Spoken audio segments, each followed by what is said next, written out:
المكتب التعاوني للدعوة والإرشاد وتوعية الجاليات بمحافظة بدر.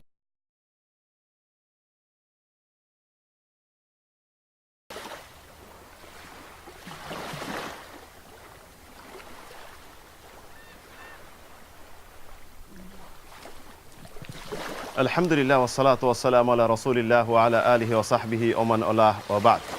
সুপ্রিয় বন্ধুগণ, আমি এখন যেখানে দাঁড়িয়ে আছি আপনারা দেখতেছেন অথই পানি, সাগর পার। এই যে সাগরে পানি রয়েছে, অজস্র পানি, যেটির কোনো পরিমাপ করা আমাদের পক্ষে সম্ভব নয়। আল্লাহ রাব্বুল আলামিন এই সাগর সম্পর্কে বলেছেন সূরাতুল কাহফে, قل لو كان البحر مدادا لكلمات ربي لنفد البحر قبل أن تنفد كلمات ربي لنفد البحر قبل أن تنفد كلمات ربي ولو جئنا بمثله مددا। হে নবী, আপনি বলে দিন, এই সাগরের পানি যদি কালি হয়, আল্লাহ রাব্বুল আলামিনের বাণী লিখতে লিখতে কালি শেষ হয়ে যাবে, তারপর আল্লাহর বাণী, আল্লাহর গুণ এবং তার নিয়ামত লেখা শেষ হবে না, যদিও এর সাহায্যের জন্য অন্য একটি সাগর নিয়ে আসা হয়। তাহলে এখানে আল্লাহ রাব্বুল আলামিনের যে নিয়ামত, তার গুণ, তার বাণী পরিমাণ দেখানো হয়েছে। অন্যত্র আল্লাহ রাব্বুল আলামিন সূরাতুল লুকমানে ঘোষণা করেন, ولو أن ما في الأرض من شجرة أقلام والبحر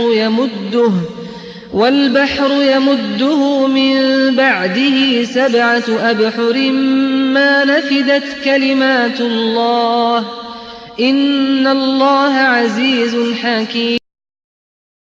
এই পৃথিবীতে যত বৃক্ষরাজি আছে তা যদি কলম বানানো হয় এবং সাগর যত পানি রয়েছে, পানিকে যদি কালি করা হয়, এর সাহায্যার্থে যদি আরও 7টি সাগর যুক্ত হয়, তারপরেও সাগরে পানি নিঃশেষ হয়ে যাবে, কলম ভেঙে যাবে, আল্লাহ রাব্বুল আলামিনের নিয়ামত লেখা শেষ হবে না।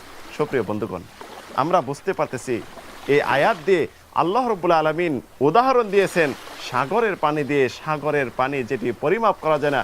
সুপ্রিয় বন্ধুগণ, আমরা অসংখ্য নিয়ামতের মাঝে রয়েছি, যে নিয়ামতের কখনো আমরা অনুধাবন করতে পারবো না এই সামান্য ব্রেন দিয়ে, যে আমরা কত নিয়ামত আল্লাহর ভোগ করতেছি। আমরা যদি চিন্তা করি যে আমাদের শরীরের নিয়ামত, আল্লাহ রাব্বুল আলামিন আমাদেরকে সুস্বাস্থ্য দিয়েছেন, নিরাপদ দিয়েছেন এবং চলাফেরার ক্ষমতা দিয়েছেন, 2টি চক্ষু দিয়েছেন, 2টি কর্ণ দিয়েছেন এবং হাত দিয়েছেন যেটি আমরা দিয়ে কাজকর্ম করতেছি, পা দিয়েছেন এদিক সেদিক চলাফেরা করতেছি। এই যে নিয়ামত, একজন মুসলিম যদি আল্লাহর কথা চিন্তা করে, তার শরীরকে যদি সে নিয়ে ভাবে, তাহলে তার জন্যই যথেষ্ট আল্লাহ রাব্বুল আলামিনের নিয়ামতে শুকরিয়া করার জন্য। প্রিয় বন্ধুগণ, আমরা পৃথিবীতে বিভিন্ন সমস্যায় জর্জরিত, বিভিন্ন সমস্যায় ভুগতেছি। বর্তমানে যেটা ভুগতেছি, আমাদের এখন দেখা যাচ্ছে বাজারে অস্থিরতা ভাব, সব কিছুর জিনিসের দাম ঊর্ধ্বগতি, চাকরিহীনতা, কর্ম নাই, খাদ্যর সংকীর্ণতা, পারিবারিক সমস্যা, যে সমস্যাগুলি আমরা বর্তমানে যেটি আজ করতেছি, আমরা যদি একটু চিন্তা করি, এই সমস্যার জন্য দায়ী আমরাই। কারণ আল্লাহ রাব্বুল আলামিন সব কিছু নিয়ামতে পরিপূর্ণ করার পরেও যখন আমরা আল্লাহ শুকরিয়া না করেছি, আল্লাহ শুকরিয়া থেকে আমরা দূরে চলে গেছি এবং নিয়ামতের অবজ্ঞা যখন করেছি, মহান রব্বুল আলামিন তখন আমাদের উপর গজব চাপিয়ে দিয়েছেন। আমাদের পাপের কারণে যত গজব আসে, যত অস্থিরতা আসে, পৃথিবীতে যত সমস্যা আসে, মনে করবেন এটা আমাদের পাপ, আমাদের হাতের পুঁজি, আমাদের হাতের কামাই। প্রিয় বন্ধুগণ, সবসময় মনে রাখবেন, সবচেয়ে বড় আল্লাহর নিয়ামত হলো ইসলাম, সবচেয়ে বড় আল্লাহর নিয়ামত হলো ঈমান। আল্লাহ রাব্বুল আলামিন আমাদেরকে মুসলিম হিসাবে জন্মগ্রহণ করেছেন, সুবহানাল্লাহ। আমাদেরকে ঈমানদার বানিয়েছেন, সুবহানাল্লাহ। এই ইসলাম এবং ঈমানের পরে সবচেয়ে যেটা নিয়ামতের মধ্যে আমরা রয়েছি, নিরাপত্তা। দেখুন, নিরাপদ জীবনযাপন, এমন নয় আমাদেরকে কেউ এসে মেরে ফেলতেছে, এমন নয় কেউ এসে হামলা করতেছে, আক্রমণ করতেছে, আমাদের ধন সম্পদ সব লুটে নিয়ে যাচ্ছে, এমন নয়, আমাদের মান সম্মান হানিতে আঘাত করতেছে। এমনইভাবে আসুন আমরা নিয়ামত ভোগ করতেছি, সুস্বাস্থ্য জীবন, সুস্থতা, এই সবচেয়ে বড় নিয়ামত মনে করবেন। এমনইভাবে আসুন আমরা কিছু না হলে তো একদিনের খাবারের পুঁজি রয়েছে, পকেটে অর্থ রয়েছে, সকালে নাস্তা করার পয়সা রয়েছে, দুপুরে খাওয়ার আয়োজন রয়েছে, রাত্রের খাওয়ার আয়োজন রয়েছে। এইটুকু যদি আমরা ভাবি, এটুকু আমাদের জন্য, শুকরিয়ার জন্য, আল্লাহকে চেনার জন্য যথেষ্ট, এবং পরিপূর্ণ নিয়ামত আমরা পেয়েছি এইটাই অনুভব করার জন্য যথেষ্ট। একজন মুসলিম তার উচিত ভবিষ্যৎ নিয়ে নেওয়া ভাবা, অর্থ নিয়ে ভবিষ্যতে কি খাবো, কি পরিধান করব, কিভাবে চলবো, এটা নিয়ে না ভাবা। কারণ সব কিছু আল্লাহর হাতে। আল্লাহ রাব্বুল আলামিন রিজিকের জিম্মা নিয়েছেন। আল্লাহ রাব্বুল আলামিন একজন মুসলিমের সুন্দর জীবন, গ্যারান্টিময় জীবন দেওয়ার জিম্মা নিয়েছেন। আল্লাহ রাব্বুল আলামিন একজন মুসলিমকে সম্মানিত করবেন, সম্মানে রিজিক দিবেন, এটা জিম্মা নিয়েছেন। তারপরে কেন আমরা ভাবি? এই ঠিকই ভাবি, কিন্তু শেষ পর্যন্ত এই ফল হয় উল্টো, আসল ফল হয় না।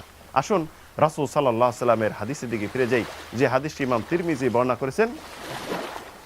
মান আসবাহা মিনকুম আমিনান ফি সিরবিহি, যে তোমাদের মধ্যে কেউ যদি একটি দিন অতিবাহিত করলো তার বাসস্থানে নিরাপদে, কেউ তাকে আক্রমণ করলো না, কেউ তার ধন সম্পদ লুটে নিয়ে গেল না, এবং কেউ তার সম্মান নষ্ট করলো না, মুআফান ফি জাসাদি, এবং শারীরিকভাবে সে সুস্থ জীবনযাপন করলো, কোনো এমন রোগ হলো না, দুরারোগ্য নেই, কোনো রোগ ব্যাধি নেই, সম্পূর্ণ সুস্থ।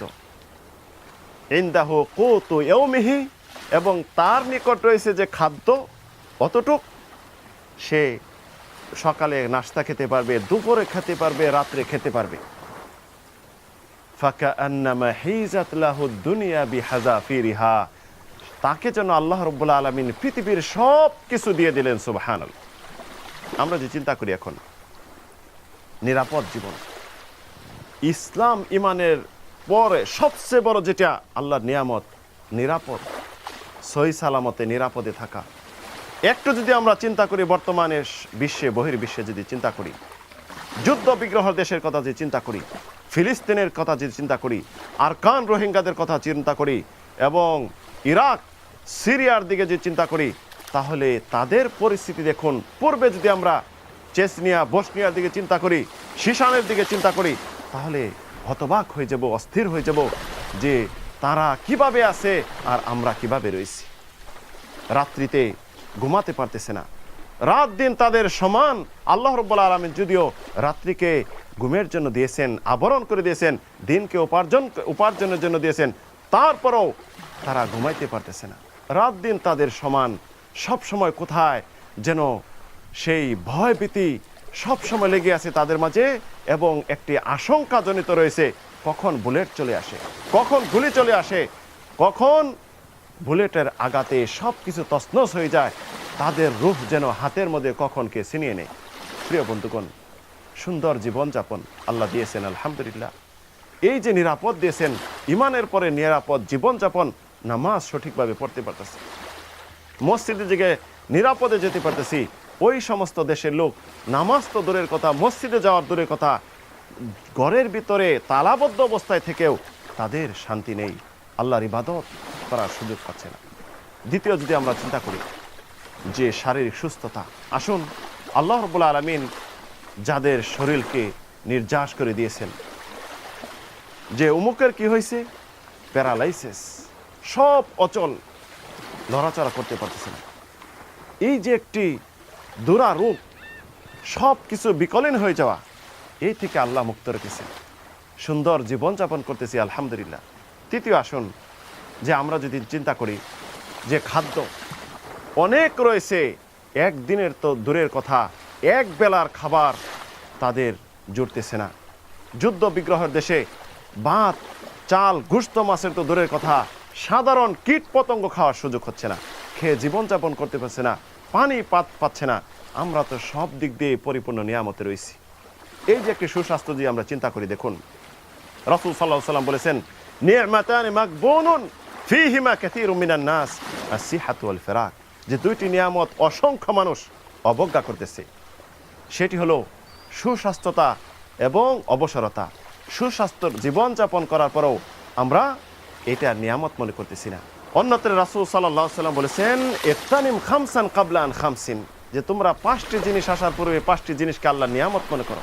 তার মধ্যে একটি বলছেন সিহহাতুকা ক্বাবলা সাকামিক, যে অসুস্থ আসার পূর্বেই সুস্থতাকে আল্লাহ নিয়ামত মনে করো। প্রিয় বন্ধুগণ, আমরা সারা দিন জীবনযাপন করতেছি, চলাফেরা করতেছি, পা হেঁটে আল্লাহর নিয়ামতের রুজি করতেছি, হাত দিয়ে স্পর্শ করে আল্লাহর নিয়ামতকে আমরা ধরতেছি, চক্ষু দিয়ে আমরা আল্লাহর নিয়ামতকে দেখতেছি। দেখার পরেও 5 ওয়াক্ত নামাজ এ থেকে আমরা ভুলে যাই। একবার শুধু আল্লাহ বলে আল্লাহর নিয়ামতের শুকরিয়া বলে করে শুধু বলবো আলহামদুলিল্লাহ, এটা মুখ দিয়ে বের হয় না। আল্লাহর জন্য একটু সিজদা করব শুকরিয়া স্বরূপ, এটা আমাদের ভাগ্য হয় না, সময় হয় না। প্রিয় বন্ধুগণ, এমনইভাবে আমরা যদি মনে করি আল্লাহকে চিনব, আল্লাহর নিয়ামত সম্পর্কে মুখে বলবো, আল্লাহ শুকরিয়া করব, সেটাও আমাদের মাঝে হয় না। অথচ একজন মুসলিমের উচিত কিছু না হলেও আল্লাহর নিয়ামতকে মনে মনে স্মরণ করা। আল্লাহ রাব্বুল আলামিন নিয়ামতের কথা বলেন, লাইন শাকারতুম লাযীদান্নাকুম ওয়া লাইন কাফারতুম ইন্না আযাবী লাশাদীদ। যদি তোমরা আমার নিয়ামতকে শুকরিয়া করো তাহলে আমি তোমাদের জন্য আরো নিয়ামত বৃদ্ধি করে দিব, আর যদি তোমরা নিয়ামতের অবজ্ঞা করো, অস্বীকার করো, জেনে রাখো আমার শাস্তি কঠিন।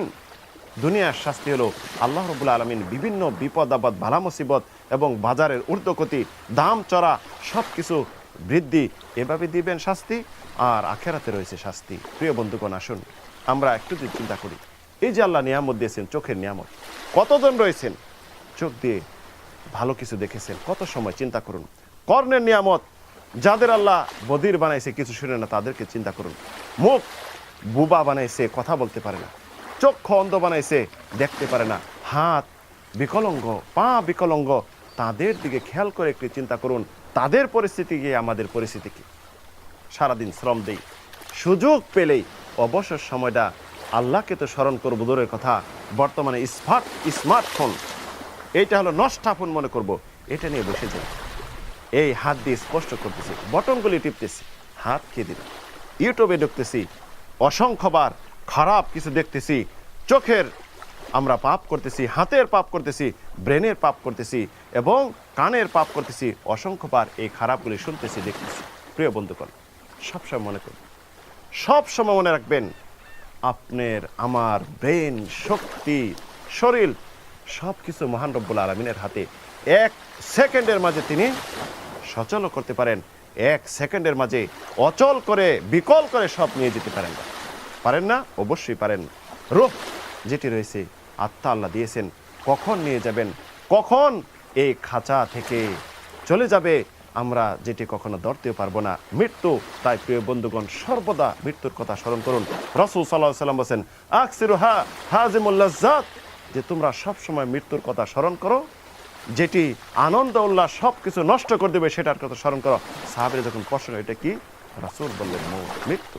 প্রিয় বন্ধুগণ, আসুন আল্লাহর নিয়ামতের শুকরিয়া করি। অসংখ্য নিয়ামত অনুধাবন করতেছি, এটির কৃতজ্ঞতা প্রকাশ করি। আল্লাহ রাব্বুল আলামিনের জন্য সর্বদা আমরা প্রস্তুত থাকি তার নিয়ামতের শুকরিয়া করার জন্য, তার ইবাদত করার জন্য, এবং তার নিয়ামতকে আমরা মুখে প্রকাশ করার জন্য, অন্তরে প্রকাশ করার জন্য। আল্লাহ রাব্বুল আলামিন আমাদেরকে তৌফিক দিন। আমিন, আল্লাহুম্মা আমিন। ওয়া আখির দাওয়ানা আনিল হামদুলিল্লাহি রাব্বিল আলামিন।